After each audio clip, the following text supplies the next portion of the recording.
1 John this morning, 1 John chapter 2. I want to try to give you some real, I want to teach you some important things, but give you some real practical stuff to hopefully help you this time of year. We are now entering into the Christmas season, the shopping season, what are we, 30 shopping days left until Christmas, or not even 30 shopping days, and you are just going to get bombarded by advertisements and all the commercials trying to get you to go after things and get stuff, and you're going to be tempted to rack up all kinds of debt and spend money that you don't have, or maybe even spend money that's not yours. Maybe buy presents instead of paying your light bill or something like that.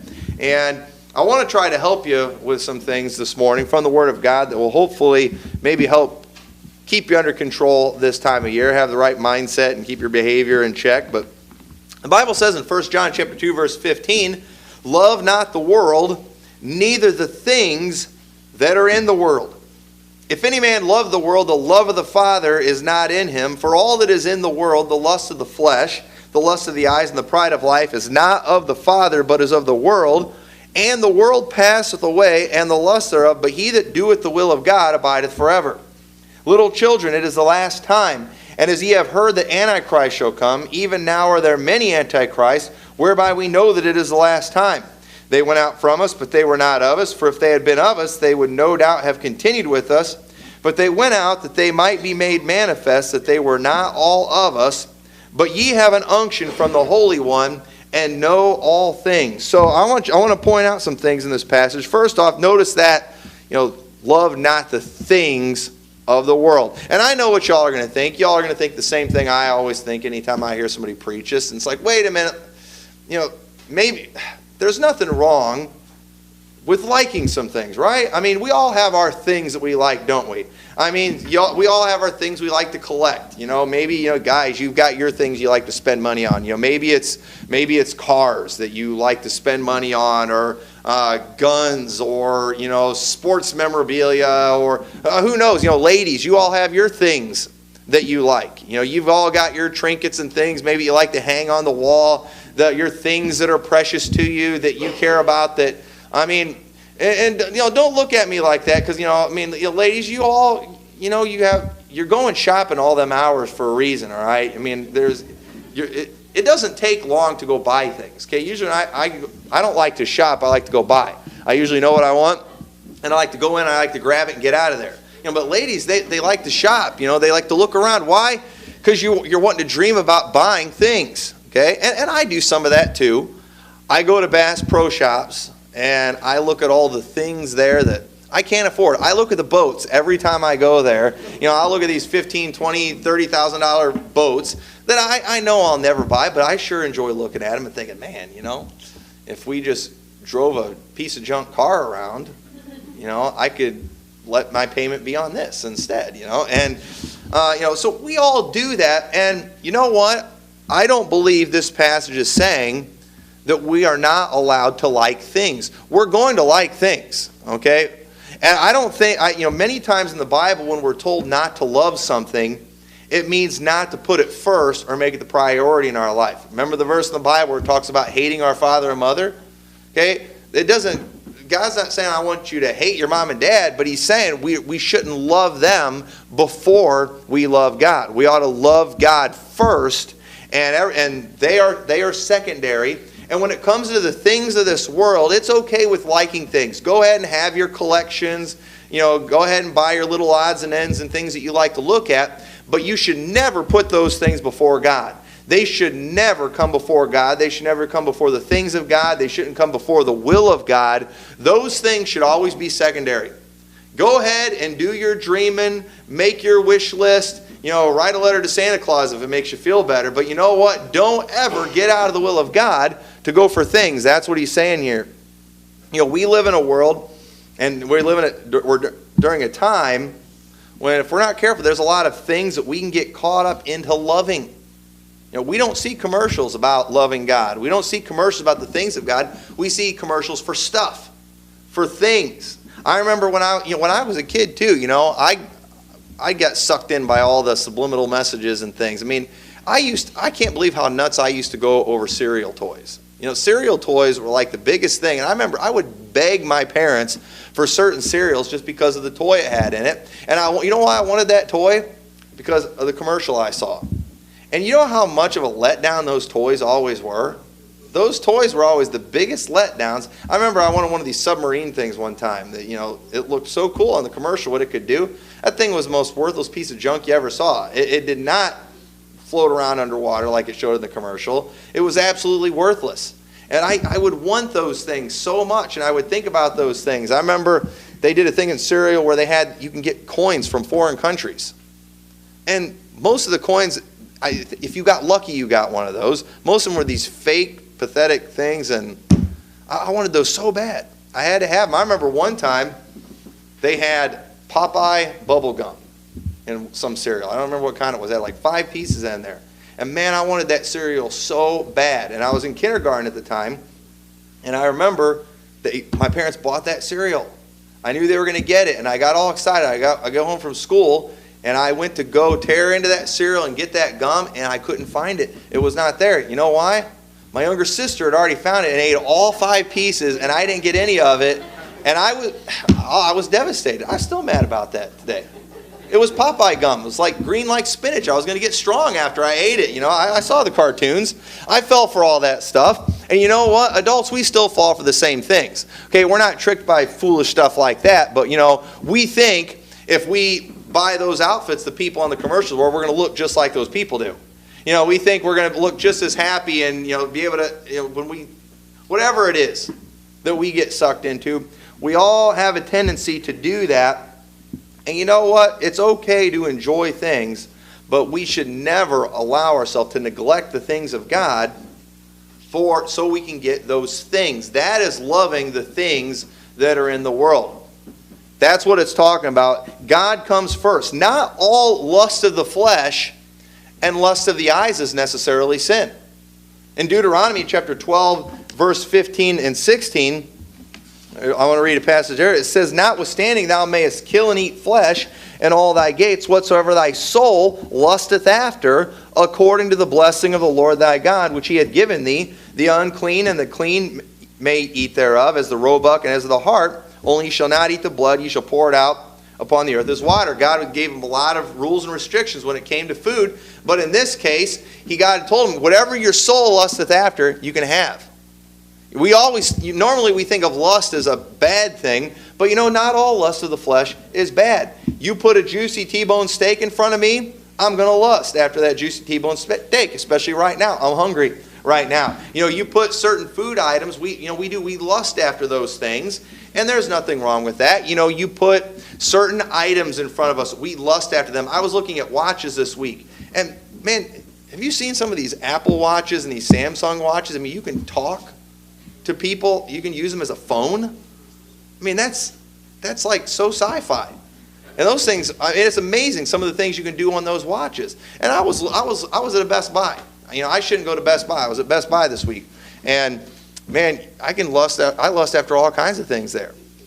But I don't believe that's a sin unless I decide, you know what? I really want that thing, but I don't have the money unless I could always spend my tithe money on it. Well, now I'm putting those things before the things of God. Now we've got a problem. But those things are lusts of the flesh, but they're not necessarily sin. Okay, guys, when you go to the car dealership and you're looking at those cars, you're lusting. Okay, it's not necessarily a sin unless you allow yourself to get out of the will of God to get those things. It's not, and so the lust of the flesh, lust of the eyes, not always a sin. Some things look good. Okay, they appear good, and we see them, and we want them. It's not always a sin. We see the pride of life is another thing too. And it's not always a sin to maybe want to build something or achieve something. It's not wrong to want to maybe accomplish something financially, materially. It's not even wrong to want to have a physical goal. You might say, I want to run a marathon. Well, why do people want to run a marathon? I mean, that sounds kind of long and hard and painful. But you know what? They want to be able to say they did it. And wasn't that pride of life? So is it now a sin to run a marathon? No, as long as you training for that marathon doesn't get you out of the will of God. As long as you put the things of God first, there's nothing wrong with doing some of that. If you all want to build a house, you want to build a big house. I've always thought it'd be cool to have a 4-story house. I don't know why 4 stories, but I don't know, that'd be cool. Not many people have 4-story houses. But I shouldn't leave the will of God to do that. But if something happens and I'm able to do that, I'm not sinning by doing something like that. But the key is staying in the will of God, making the will of God the things first. The problem is when these things become the main priority in our life and we put the things of God on the back burner. That's what it's talking about here in 1 John chapter 2, verse 15 through 20. So how do we make sure we don't get caught up in that? Because we do. We all love things. Okay? Let's admit it. We all love things. We all have the things we love. So how can we make sure that we don't love those things more than we love God? And so the first thing we've just got to do is, in making God the priority, we have to just submit ourselves to some Bible-based laws. Okay? Submit yourself. These things I'm going to talk about, there is nobody out there that is going to enforce these things on you. There's nobody that's going to make you do these things. You have to do them yourself. We need to learn to start making rules for ourselves and living by those things. Allowing these rules, these laws, to be the authority in our life. Now, this is foreign to this generation. Our generation today, they don't like authority. They despise authority. They don't like rules. We live in a world today, most of our country today, they think that we are a democracy, that this nation was founded as a democracy. We're not a democracy. We're a republic. A democracy is all about the will of the people, but a republic, okay, we say in the pledge, to the republic for which it stands. A republic, it's governed by laws. We submit ourselves to those laws, okay? Because here's why. Why did our founding fathers set it up that way? It's because they knew the majority is usually wrong. Okay? For example, in my family, if we did everything in our family based off of democracy, we would make a lot of foolish decisions. All I would have to do is take my whole family to Bass Pro Shop and say, kids, family, get all the family. Who would rather have this nice boat or, a decent vehicle? Well, if we put it up to a vote, all the kids they're all going to raise their hand and want to vote, aren't they? Vote. I might even vote for the boat. My wife, I'm pretty sure, wouldn't, but it's a democracy, right? So, you know what? She loses. And even if me and Cassandra, we vote against it. Well, there's 6 of them and only 2 of us. It's a democracy. We lose. We get the vote, right? Yeah, and the thing is, that would happen.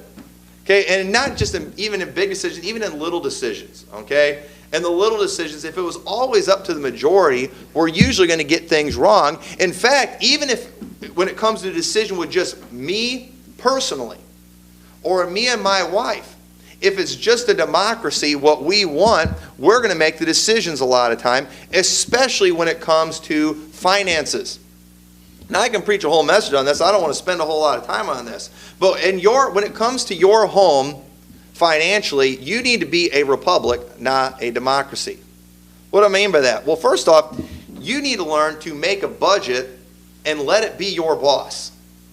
It tells you what to do, especially this time of year. Luke chapter 14, verse 28 says, "For which of you intending to build a tower sitteth not down first, and counteth the cost, whether he have sufficient to finish it? Lest haply after he hath laid the foundation is not able to finish it, all that behold it begin to mock him, saying, the man began to build and was not able to finish." He said, you've got to count the cost before you do something. We don't do that when we go to stores these days. You can go into most stores these days, and they probably got some kind of credit program. You can walk out, if you have decent credit, you can go into most stores, and you can walk out with pretty much whatever you want and not spend $1 out of your pocket at that time. And we all have had the fever before. They've done studies on this, and it literally, they say when you're shopping and you get that urge to buy, they say your body temperature actually does go up. There's an actual fever that you do get, I guess. Nothing like high grade. I was reading something about it one time, and you literally, you can kind of get a high from it. They say that's why people like to shopping so much. And we've all been there before, where you're looking at something, okay, and we've all got different things that we like, and you're looking at it and thinking, man, I want that. I want it bad. I remember one time, I think we were looking at a van. We were looking at a van, and man, we wanted that van bad. we were going to be going to Peoria that night, and we told the car dealer, I was like, well, we can't make a purchase today. We got to go to Peoria tonight. He's like, you know what? Take the van with you tonight. Just you keep it overnight. And we did. We drove to Peoria. It's like, oh man, this thing is nice, man. We love that van. It was more than we wanted to spend, but man, we love that thing. And I remember we went home, or we were talking about it, and it's just like, this is more than we were going to spend. We had said we will not spend more than this amount, and this is more than that amount. And I told my wife, I was like, we got to take it back. And she was just like, and she's like, well, I'm not going with you.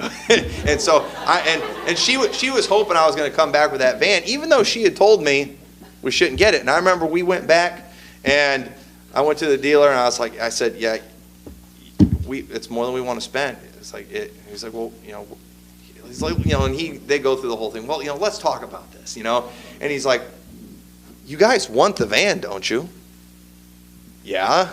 And he's like, well, if you want it, if it's what you need, if you all like it, you said you could afford it,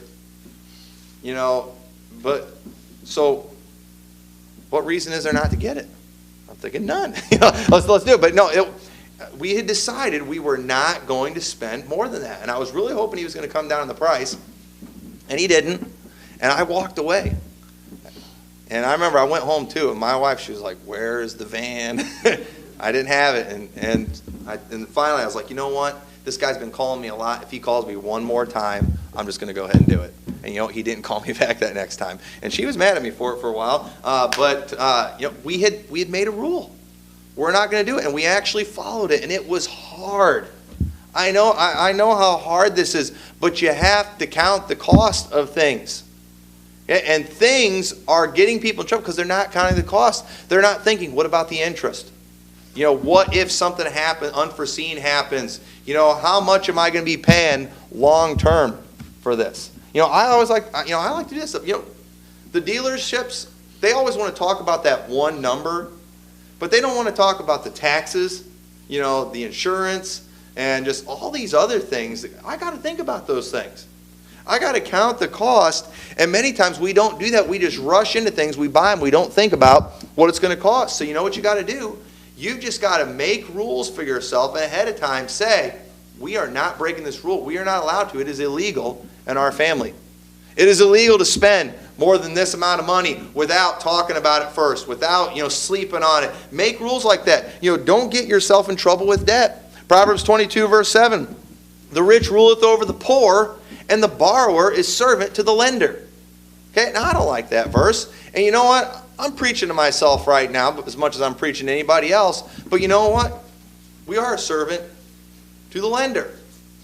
You don't think you are? Well, don't pay what you owe, and you find out what happens. You're going to find out he's got right to some of your stuff. If you don't make your car payment, they can come and they can tow your car away. The bank can repo your house. I mean, and you know what? Sometime you know what you ought to do? You ought to do when you do your budget, how much am I spending on interest? And then think, how many hours did I have to work? How many hours of work is going towards interest? And you know what? Might find out sometimes we're spending a lot of hours working for lenders, which means we're their servants. Okay? We don't use that word, but we are. We're working for these people. And so don't get yourself in trouble with that. If you're constantly trying to pay off everybody, you're going to have a hard time putting the things of God first. You're going to have a hard time staying in the will of God. Don't do things like spend all your money. Proverbs chapter 21 verse 20 says, there is treasure to be desired and oil in the dwelling of the wise, but a foolish man spendeth it up. Okay? It is wise to save money. I've had people try to tell me when you save money, it's showing you don't have faith that God can take care of you. No, to me, having faith is when we do what God says to do. And it says, and there's many verses we can go to where it talks about, saving. The Bible talks about going to the ant, using them for an example, thinking about the future, and yet most of us, what do? We spend it all up. We spend it all up. Why? Because we just want those things so bad. Don't do that. Don't spend all your money. I remember we had a rule when we first got married. We had a bunch of mostly my wife's family, gave us a lot of money, for the wedding. And I had a little bit of money saved, and we had a decent amount. We had a decent amount of money in our savings account. And I remember we made a rule. We're like, you know what? We are not going to allow our savings to go below this mark. And we followed that rule for a week or two. And then something came up. We had to have it. And then we cut that number in half. We're not going below that number. And then, that might have lasted for another week or two. And then we went below that. And then, we're not going to go into debt. We didn't have a credit card for over the first year that we were married. I had no credit card, really no debt on anything. And we're like, we're not going to debt. Well, then we wanted to go to a camp meeting. All right, that's spiritual. A camp meeting in Arkansas, but we didn't have any money. But we really wanted to go to that camp meeting, and so I got a credit card. But we weren't going to put more than a certain amount on it. And you know what? We didn't put a lot of money on that credit card. You know what my credit limit was? My first credit card, $250. Which you can't do anything with, so I had to get 2 credit cards. And why? Because you keep changing the rules. And so you know what? You need to learn to start making rules and living by them. Saying, in my world, it is illegal to go into debt, use credit cards, whatever. Make some of those rules and live by them. Your whole family's got to live by them. Just say, we cannot do this, but what is it that stops us every time? It's things. Things stop us from that. Things that that don't last. And we'll talk more about that in a little bit. But we ought to make giving a priority. It's very clear throughout the Scripture that part of being a Christian, part of doing the will of God, we ought to be giving. But if you're in debt, how can you do that? Psalms chapter 37 verse 21 says, "The wicked borroweth and payeth not again, but the righteous man showeth mercy and giveth." Okay? Now, we all want to be givers, don't we? But you know how many of us, many times, I can't give because we owe too much money to other people. And if the things of God are first, okay, if the will of God is first, we know the verses in the Bible where it says it is more blessed to give than to receive. So you know what we're going to do? We're going to make it a priority in our life that we are going to keep ourselves in a position where we are able to give. I mean, it's fun when you can be a blessing. It's fun when you can maybe do some random act of kindness for someone, when you can give someone a nice gift. But you know how many people can't do that? Because stuff has got them in trouble. And so you got to ask, what would you rather have? Would you rather have the opportunity to give, or would you rather have, the fancier car? Would you rather have, the extra bathroom in your house? Whatever these things are, once again, it's not a sin to have things. But if you are letting those things keep you from the will of God, if you are not able to give because you've got yourself in so much trouble, you need to understand that, I've let things get me out of the will of God, and I'm going to do whatever I've got to do to get myself in a position where we're able to give. I want to be able to be a blessing. If a missionary comes through here and maybe they've got some special project they're working on, I want to be able to just, hand them $100 and just be a blessing, just surprise them. I'd like to be able to do that. Maybe, some people dream big when it comes to giving. They want, and some people actually do it. Listen, I've been in some church, I've been some place before. And I've known some Christians that they had that gift of giving, and they loved doing it. We went to a church one time for a missions conference, and I remember we had our table. It was right when we'd started the church, and we had some information about it, our church and everything on there. And somebody left a suit. In fact, I think it was this suit. Somebody left this suit, my size. I don't know how they got my size and everything, but they left this suit was there at the table. A little while later, Chloe comes up to me, and she was pretty young then. She's like, "Dad, it's my lucky day. I found $1," and she holds up a $100 bill that somebody had put on our table.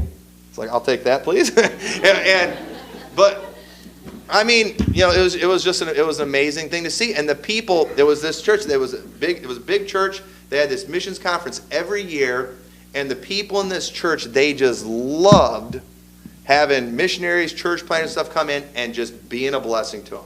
They loved it. They looked forward to it every year. They made a huge deal about it. And man, these people, they didn't give grudgingly. I mean, it was fun. And all missionaries and church planners know about this church, and they all try to get in there after that. I didn't know about it. Nobody had told me about it.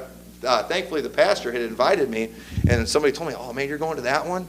That's a good one. Why? Because these people, they love to give there. And you know what? I'm just going to guess these people probably aren't in major debt. And thing is, too, a lot of times people, too, they'll make the excuse, well, I can't give. I understand you can give, but I can't give because I've got all this debt. Like, I can't go into debt? I could go into debt, too, if I wanted to.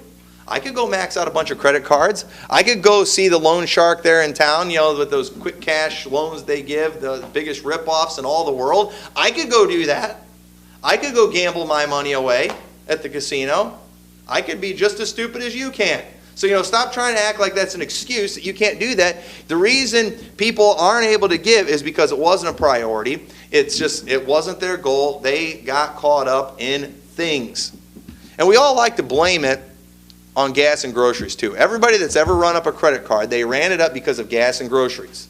Okay? And maybe everything on that credit card was gas and groceries, but you do realize the reason you had to put gas and groceries on your credit card is because you spent all your cash on stuff, on things. All right? So lay off that excuse. I've already used it 1,000 times, and I've admitted it's not an excuse. All right? So don't even try that one with me. But, pay your bills. Don't be a thief. Proverbs chapter 6, verse 30 says, men do not despise a thief if he steal to satisfy his soul when he is hungry. We don't hate somebody that steals because they're hungry. However, but if he be found, he shall restore sevenfold. He shall give all the substance of his house. Okay? It is always wrong to steal. Okay? If you steal because you're hungry, nobody's going to hate you, but do you all understand that you ought to pay back sevenfold because you stole? It's always wrong. It's always wrong to steal. And you know what? You ought to pay your bills. When you owe money to people for things and you're not giving, and you don't give it to them, you're stealing. Okay? If you owe your electric company $200 and you give the church $200 and you didn't pay the electric company, you know what? You stole from them to give to the church. Well, at least I'm giving. No, you're a thief. You stole from them. You owe them that money. That's their money. Okay, and you ought to pay that back. A lot of times people think, I can give my way out of a situation. Listen, if we ought to give, but you know what? You ought to give your own money. We've got a lot of politicians that are very generous with the American people's money and not their own money. And we all hate that. And there's a lot of people that are real generous with other people's money. Don't give me $50 when you owe Brother Lonnie $50. What if he sees that? What in the world? He goes, I need that $50 you owe me. Sorry, the Lord told me to give it to Brother Tommy. So the Lord told you to steal from me? It's amazing the excuses that we make up for these things.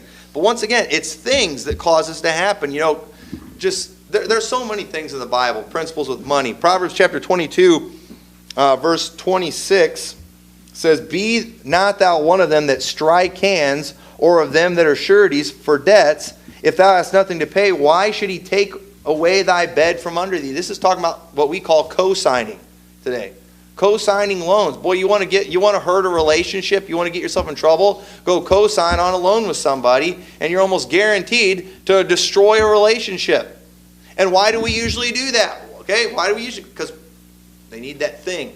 They want that thing. I got to have that thing. Just don't do it. Say, you know what? Just make this rule right now. Y'all go home tonight, husbands and wives, and declare, all right, congressional meeting in our home, and pass a law saying from here on out, we will never co-sign a loan, ever. So let it be written, so let it be done. I mean, write it out if you have to, and sign it. And then when your kids come along, Mom, Dad, I need your help. Man, we want to so bad, but we can't. We're not allowed to. It's illegal. And do it for everybody that way. Whoever it is, sorry, we can't do it. It's against the law in our home. Oh, you can't do that. Yeah, you can. That's what we did in our country, when it was started, we made laws, had a constitution said this is the law of the land, we cannot go against this. And now people today have this idea, well, if a majority of the people want to change it, we ought to be able to change it. No, we shouldn't change it. We're a republic. We live by these laws because we understand that we are capable of getting ourselves in trouble. We need to seek counsel when it comes to big decisions. Proverbs 11:14 says, where no counsel is, the people fall, but in a multitude of counselors there's safety. You know what you need to do the next time you see that thing and you're tempted to break your laws that you've set up? You know what? Seek counsel. Hey, before we spend, more than $1,000, we're going to seek counsel. Go talk to somebody.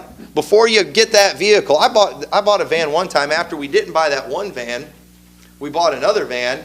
And after we bought the van, everybody started telling me, oh man, you got one of those? The transmissions always go out on those. And you know what? The transmission eventually went out too. I wish I'd have known that before, but I didn't seek anybody's counsel. But it's not a bad thing. Talk to some people maybe had a vehicle like that. Talk to some, before you do. If you're going to have 50% of your salary going towards a mortgage, why don't you talk to some other people that are doing that? See how they're living. See how the stress level is in their life. See how miserable they are because of it. And you know what? You won't do that. You'll go with the smaller house. People don't seek counsel on anything. Young people, when they first get married, they don't seek counsel when it comes to finances. And they get themselves in all kinds of trouble. And I say all this to just tell you that we have got to submit ourselves to Bible-based laws. Where it's no longer I am the authority. No, we have these rules in our life. And they're the authority because you know what? I'm made out of the same flesh as everybody else. And I am prone to going after things. And I refuse to let things get me out of the will of God. I refuse to let things get the victory over me, and so I am going to live by these rules, and I'm not going to change them. And you know what? That takes some character. Because it's easy. You can just, once again, have a meeting in your home. All right, let's all vote on it. And when things are a democracy, they're going to go bad. You're going to do the wrong thing all the time. Kids, should we save for your college fund? Or should we buy a new swimming pool? Well, what do you think all the kids are going to vote for? Swimming pool. Who cares about extra school? That's exactly what they're going to do. You don't make decisions like that. It's absolutely foolish. You've got to think long term. Look what it says in verse 17 of 1 John chapter 2. He says, all that is in the world passeth away, and the lust thereof. But he that doeth the will of God abideth forever. The lust, those things you want, they go away. They don't last. Okay? What's going to happen whenever, everybody wants to go on a diet January 1st. Everybody wants to go on a diet. But what happens? You lust after something. You see it, you lust, and then what do? You eat it, and you know what? The next day when you step on the scale, you regret it. The pleasure of that steak is already gone, and the effects of it, is still there. That ice cream, the pleasure of it is gone. But the extra weight and everything is still there. And you know what? You got to have enough character to say, you know what? This, out of the diet. This is wrong. Don't look at me and think, I do all these things myself. I'm preaching myself as much as I'm preaching anybody else. But I thank God I grew up in a home where beer, alcohol, never let it pass your lips. Never drink it. It is, I was also taught it was a sin, which I believe it is. But you know what? Sometimes I wish I'd have been taught maybe soda was a sin. That I never would have done that because, what? I'm not tempted by alcohol. But boy, I'm tempted by all that other stuff, aren't I? We're all tempted by the junk food. We're tempted by those things. And you know what? We just need to make a law and say, in our home, we treat, I don't want to say McDonald's. We have people here that work at McDonald's. I don't want to hurt their business. But, and I ate at McDonald's like 3 or 4 times this week, too. Once again, I'm preaching to myself. But Burger King. No, I can't say Burger King. We're planning on going there this afternoon. I got a gift card. Hardee's. Hardee's, bad. Illegal. We will not eat there. Why? Because we value our health. Our body is a temple of God. Make these laws and live by them. Think long term. See, I'm trying to think about this stuff right now. I know I'm healthy right now, but I'm getting close to the age where things start catching up with you. When people, because I've talked to enough people that, when I was younger, I ate whatever I want and I never had any problem. But then all of a sudden I hit this age and I'm getting close to that. And so it's like, should I start following these people's advice, practicing what I preach, thinking long term? Because I'd like to stay healthy as long as I can, but I'm going to have to make some laws, and I'm going to have to live by them. I'd actually gone over a month without soda, but then I was at my in-laws yesterday eating Thanksgiving dinner, and the only thing they had to drink there was soda. And I was really thirsty. I had to have something to wash it down. I drank some soda. And so it fell off the wagon. And so I'll be chugging a Dr. Pepper probably this afternoon. No, I'm going to still try to keep it under control. But listen, I know how this flesh works. I know how it lusts after things. And we've got to learn to control it. We've got to start making a priority out of things that last. Okay? The stuff that we spend our money on, most of these things, they don't last. You're going to go and you're going to run up all this debt so you can buy this junk for your kids for Christmas, and it's not going to last. By next Christmas, it will be gone. It will be forgotten. It'll be history. It's amazing the things that we have just, that we get so caught up in. Some people, their car payments, you can do your car payments for so long, your car can be in the junkyard, and you're still paying for it. Boy, you talk about depressing. Thankfully, I've always paid my cars off before I had to get rid of them, but there's been some that's been kind of close. And that'd be hard making a car payment on a car that's sitting in a junkyard. But if you're not careful, that can happen. We need to remember the joy of these things. They're temporary. The lust passeth away. Okay, that's what it said. The lust, it passes away. We all do. It feels real good when you get to drive up and you get to show off that new car or whatever. But you know what? People, they're only impressed for a week or two. And guess what? You get to make the payments on that for the next 5-6 years. Not worth it. I'd rather not impress everybody. I think I would rather just, keep my sanity, and keep my health. So I don't want to be getting stressed out by all this stuff. But boy, it's hard. And we need to prepare ourselves for the things that we know are going to come. Proverbs 22:3, verse 3. Oh, I didn't put that one down there. Go ahead and turn over there. Proverbs chapter 22 and verse 3. There are some things that we do. We know they're going to come. A prudent man foreseeth the evil and hideth himself, but the simple pass on and are punished. We need to think, all right, this could get me in trouble. This debt, it's going to be a burden that I don't know if I want to deal with. There's some things that we know are coming. You know what's coming for all of us? It's coming. Old age. It's coming. People act like saving for retirement is a lack of faith. Really? Where in the Bible do we see that we're not going to ever get old? I mean, we could die first, but we're all going to get old. We're going to get to the point where we're not able to work like we were before. Sickness is going to come. We're all going to die of something. We're all going to catch something. There's all kinds of sickness out there. Death, we're going to die. We're going to die one of these days. You ever see these people too? I've never seen, there's that tombstone place. They're going to drive by a lot. I've never seen young people looking for caskets and tombstones. It's always older people, isn't it? But are young people the only, or old people the only ones that die? But they're the only ones thinking about it. And you know what?